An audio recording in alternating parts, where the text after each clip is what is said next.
नमस्कार, मैं हूं अंकुर और आप देख रहे हैं सत्यहिंदी.com। सत्य हिंदी का ऐप डाउनलोड करने के लिए डिस्क्रिप्शन में जाइए, वहां पे आपको एक लिंक मिलेगा जहां से आप ऐप डाउनलोड कर सकते हैं। अब एक नजर डाल लेते हैं अब तक की सुर्खियों पर। 8 दौर की बातचीत बेनतीजा रहने के बाद आज किसानों और सरकार के बीच 9वें दौर की बातचीत होनी है।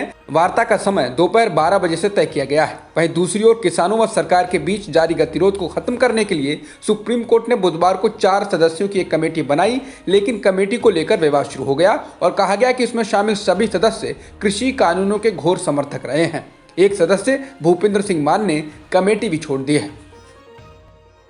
कृषि कानूनों के मसले पर खासी मुखर कांग्रेस आज देश भर में राज्यपालों के आवास यानी राजभवन का घेराव करेगी। दिल्ली में इसकी अगुवाई कांग्रेस सांसद राहुल गांधी करेंगे। कांग्रेस ने 15 जनवरी को किसान अधिकार दिवस के रूप में मनाने का ऐलान किया था। ये प्रदर्शन राज्यों के साथ ही केंद्र शासित प्रदेशों में भी होगा। कांग्रेस लगातार कृषि कानूनों को रद्द कराने की मांग कर रही है।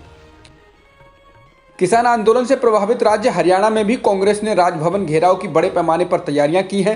हरियाणा में सरकार चला रही बीजेपी जेजेपी के विधायकों में किसान आंदोलन के कारण खलबली है और उन्हें हर जगह किसानों के विरोध का सामना करना पड़ रहा है। हरियाणा कांग्रेस की अध्यक्ष कुमारी शैलजा और विपक्ष के नेता भूपेंद्र सिंह हुड्डा ने राजभवन घेराव के लिए जोरदार तैयारियां की हैं। बड़ी संख्या में कार्यकर्ता चंडीगढ़ पहुंच चुके हैं। कुमारी शैलजा का कहना है कि सरकार कृषि कानूनों को रद्द करने की बजाय बातचीत का नाटक कर रही है।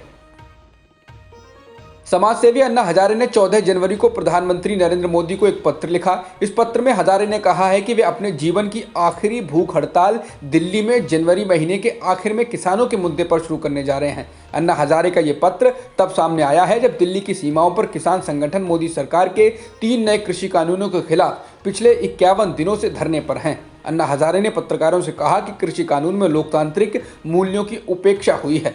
उन्होंने कहा कि कानून बनाने में लोगों की भागीदारी अहम होती है। कोरोना वायरस टीकाकरण अभियान 16 जनवरी से भारत में शुरू होना है, पर इससे पहले ही प्रधानमंत्री नरेंद्र मोदी का प्रचार चालू हो गया है। कई अखबारों में विज्ञापन निकाला गया है। ऐसा पूर्व केंद्रीय मंत्री और बीजेपी नेता विजय गोयल ने किया है। उन्होंने विज्ञापनों में पीएम मोदी को देवदूत बता दिया है। विज्ञापन में अखबारों के फुल पेज के ऐड में कहा गया है कि मोदी तुझे सलाम, एक देवदूत जिसकी दूरदृष्टि ने देश को कोरोना से लड़ने की शक्ति थी। नीचे लिखा है देशव्यापी वैक्सीनेशन की शुरुआत। विज्ञापन में नीचे गोयल का नाम है। अडानी ग्रुप ने देश भर के सबसे बड़े मुंबई एयरपोर्ट को भी एक्वायर कर लिया है। एयरपोर्ट अथॉरिटी ने 12 जनवरी को इसके टेकओवर को हरी झंडी दिखा दी है।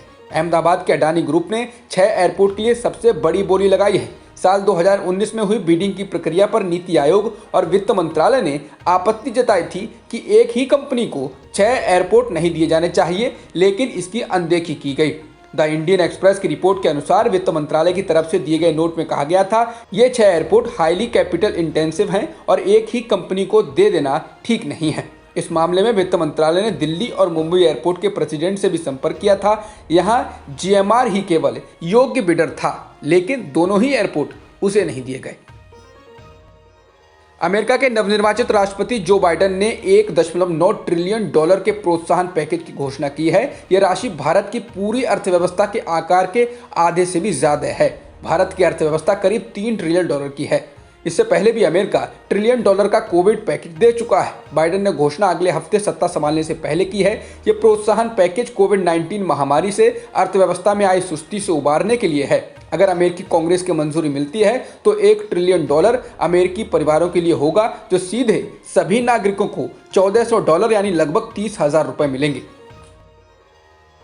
भारत और ऑस्ट्रेलिया के बीच चौथा और निर्णायक टेस्ट मैच ब्रिस्बेन के गाबा मैदान पर खेला जा रहा है। चारों मैचों की टेस्ट सीरीज में भारत और ऑस्ट्रेलिया की टीमें 1-1 की बराबरी पर हैं। खिलाड़ियों की चोट से जूझ रही टीम इंडिया की प्लेइंग 11 में आज 4 बदलाव हुए हैं। अश्विन, जडेजा, बुमराह और हनुमा विहारी चोटिल होने के कारण ये मैच नहीं खेल रहे हैं। शार्दुल ठाकुर, वॉशिंगटन सुंदर, मयंक अग्रवाल और टी नटराजन को प्लेइंग 11 में शामिल किया गया है। इसी के साथ भारत ने ऑस्ट्रेलिया के 3 विकेट चटका दिए हैं और ऑस्ट्रेलिया की टीम 54 ओवर के बाद 154 रनों से आगे खेल रही है। मार्नस लाबुशेने का अर्धशतक हो चुका है।